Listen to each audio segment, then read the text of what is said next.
It's 12 minutes. 12 minutes before the hour. DayBreak USA continuing our conversation with Dr. Diane Pomerance. Our rescue dog family album.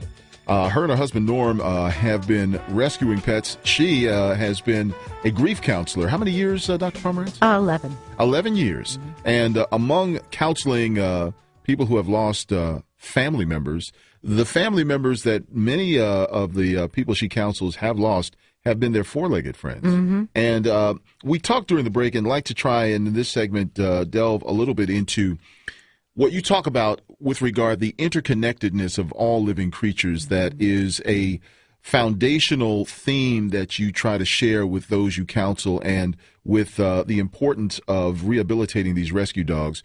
Talk about what it is that oftentimes results in you having as many dogs to rescue and rehabilitate. For the most part, it's human ignorance.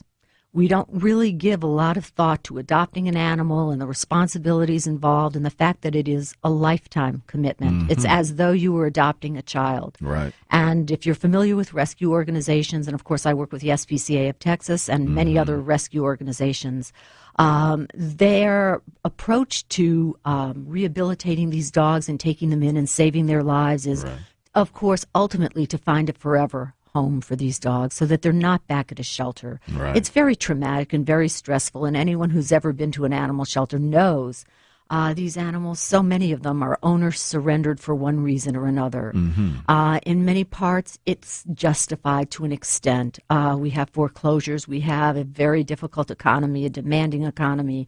We have the military. We have people that are mobile, that for one reason or another, divorce, separation, etc.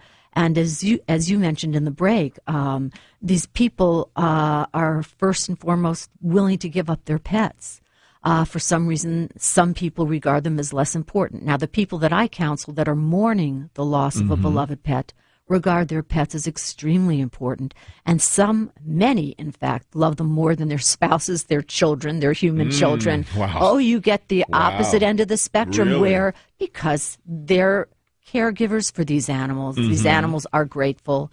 They don't require tuition. They don't do drugs. They don't kill and maim with guns or weapons. Right. They're a whole different thing, and they do offer this gratitude and unconditional love and a peacefulness, a connection. And we're talking about interconnectedness with the divine, with nature. Remember, 150, 200 years ago, we were an agrarian society.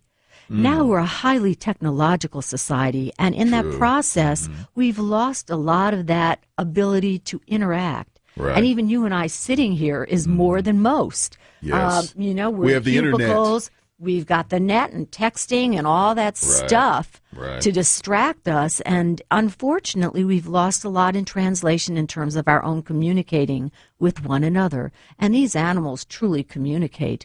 They read you like a book. They have radar. They're intuitive. And so we really need to think in terms of adopting a pet as though it were a child. And it's wiser not to adopt a pet, whether in need or not, because this pet requires interaction, love, attention, affection. It needs to be socialized, just like little kids do. It needs to be obedience trained, like little kids do, like adults do. We all require a certain amount of education and time spent, and car time and ride time and fun time and play time. So, and then, of course, there are the budgetary parameters. There are space parameters. What's your schedule like? Do you work 16 hours a day? How often do you travel? Is this going to be a latchkey dog?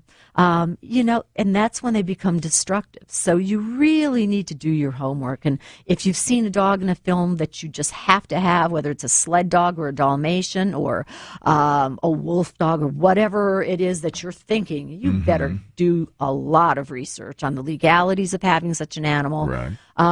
If you are renting, do you have permission to have this particular kind of pet, whatever it might be, cat, dog, etc.? So you want to do your homework, and you really want to think about this and do nothing spontaneously or frivolously. Because when you do, that is when grief counselors and rescue professionals like yourself. That's how I ended up with all these guys. Yeah, hold it up for the camera for those who are watching our video cast, and who will see this on YouTube. Well, these later in are the day. some of the kids. This is Caesar that I mentioned earlier. Hold it a little bit as if you were holding it right. There you go. There you go. This is Caesar, whom we found as a stray in a park in Los Angeles. And that's your husband with him as well. And that's my husband, Norm. Yeah. Few shades of dark hair that he no longer has. He's now gray. But Caesar, you can tell he was the sun, moon, and stars to us. He spent the Halloweens and he spent the birthday parties and all of that with us. And he was our kid. He was our canine kid. Spencer Billy Bob when we moved to Texas. Oh, he became Spencer Billy Bob. Huh? Yep, there he is. And you know, he was. We found him in an intersection in Los Angeles, and the friendliest dog ever. He was brilliant, just brilliant. And my first therapy dog, Sophie, we found her outside Houston on a 5-lane highway. Darting in and out of traffic, and all I could do is just avert my eyes and pray that she make it safely to the other side. But she was extraordinary, and she met a little paraplegic boy in an outdoor mall in Gainesville.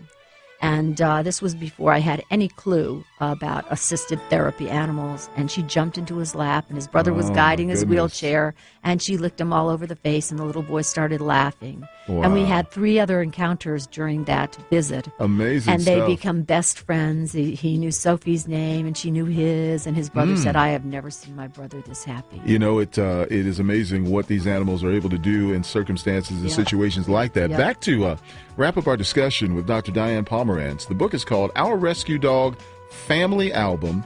And we'll take a few more pictures, or should I say looks at some of these pictures as we wrap up in minutes. Stay close.